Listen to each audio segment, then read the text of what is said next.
Have you ever met someone, heard their name clearly, and then forgot it just a few seconds later? It feels embarrassing. But psychology says this doesn't always mean you have a bad memory.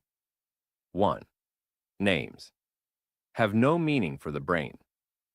In cognitive psychology, names are mostly arbitrary labels. They usually don't carry meaning or useful information.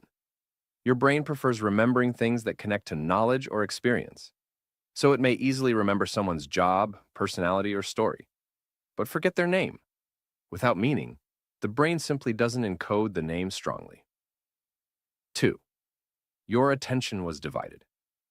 When someone introduces themselves, your brain might already be busy. You could be thinking about what to say next, how you look, or what impression you're making. Because of this divided attention, the name never fully enters memory.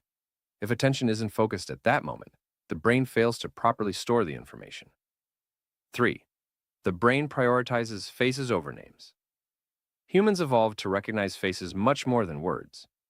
The brain even has a specialized region dedicated to facial recognition.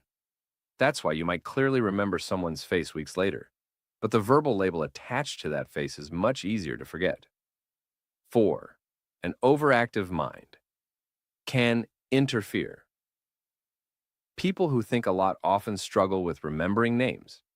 Their mind may be running multiple thoughts at the same time. This creates cognitive overload, which makes memory encoding weaker. So, forgetting names can sometimes come from too much mental activity, not poor intelligence. 5. Memory works through associations. The brain remembers information better when it connects to something familiar. But most introductions happen quickly, without giving your brain time to build a link.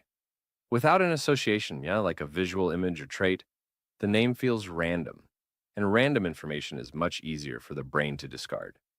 If you enjoy learning the hidden psychology behind everyday human behavior, subscribe to the channel. Because once you start understanding how the mind really works, you begin noticing things about people most others completely miss.